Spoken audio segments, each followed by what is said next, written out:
اعوذ باللہ من الشیطان الرجیم بسم اللہ الرحمن الرحیم۔ شروع اللہ کے نام سے جو بہت مہربان اور نہایت رحم کرنے والا ہے۔ محترم سامعین، السلام علیکم ورحمۃ اللہ وبرکاتہ۔ امید ہے آپ سب خیریت سے ہوں گے اور دعا گو ہوں کہ اللہ پاک آپ کو ہمیشہ صحت و تندرستی والی ہزاروں خوشیوں والی زندگی گزارنے کی توفیق عطا فرمائے۔ سامعین، آج میں اپنے سننے اور جاننے والے معزز اور پیارے بہن بھائیوں کے لیے بہت ہی خاص اور مجری وظیفہ شیئر کرنے جا رہی ہوں۔ پیارے بہن بھائیوں، اللہ تعالیٰ نے جب حضرت موسیٰ علیہ السلام پر وحی نازل فرمائی تو فرمایا، اے موسیٰ، اگر تم چاہتے ہو میں تمہاری زبان سے، تمہارے کلام سے، تمہارے دل میں، تمہارے روح سے، تمہارے خیالات سے، تمہاری آنکھوں کی بصارت سمائے سے زیادہ قریب رہوں تو حضرت محمد صلی اللہ علیہ وآلہ وسلم پر کثرت سے درود پاک پڑھا کرو۔ پیارے بہن بھائیوں، جو میرے بہن بھائی مشکل میں ہیں، جو ہمارے وظیفے کو سن رہے ہیں، ان کے لیے میں ایک ایسا خاص عمل لائی ہوں جس کے کرنے سے آپ کی تمام پریشانیاں دور ہو جائیں گی۔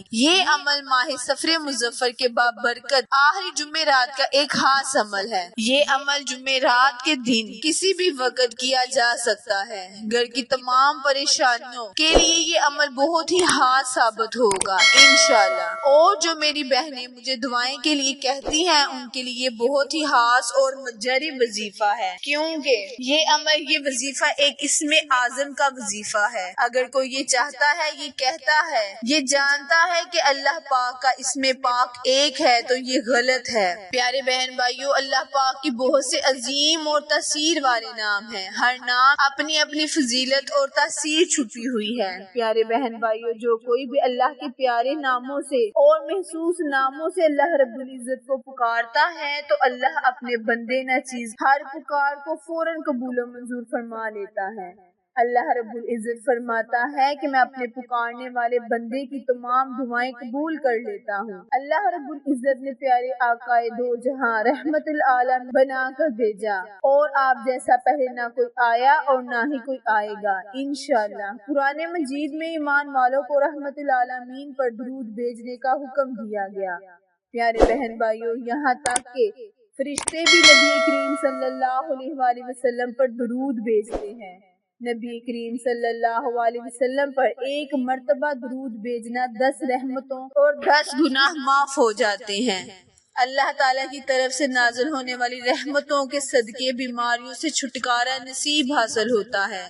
تو پیارے بہن بھائیوں، آج کے ماہ سفر مظفر کی آخری جمعرات کا بہت ہی بابرکت اور فضیلت والا عمل ہے، جس کو کرنے سے انشاءاللہ آپ کی تمام مشکلیں پریشانیاں دور ہو جائیں گی، اور جس حاجت کے لیے آپ یہ وظیفہ کریں گے انشاءاللہ اللہ تعالیٰ آپ کی ہر حاجت کو قبول و منظور فرمائے گا۔ وقت کی نزاکت کو مد نظر رکھتے ہوئے آئے ہم اپنے وظیفے، اپنے عمل کی جانب چلتے ہیں، لیکن اس سے پہلے میری آپ سے گزارش ہے، جو میرے بہن بھائی میرے چینل پر نئے ہیں وہ میرے چینل کو لائک، شیئر اور سبسکرائب کریں، تاکہ میری ہر نئی آنے والی ویڈیو کی اپڈیٹ آپ تک بر وقت آسانی سے پہنچتی رہے۔ یاد رہے پیارے بہن بھائیوں، جب بھی کوئی وظیفہ یا عمل کرنا ہو تو آپ کا جگہ اور لباس کا پاک ہونا بہت ضروری ہے۔ وظیفہ دھیان سے سن لیں۔ کرنا آپ نے یہ ہے کہ جمعرات کے دن کسی بھی وقت، کسی بھی نماز کے بعد اللہ کے 2 سفاتی نام یا حیو یا قیوم،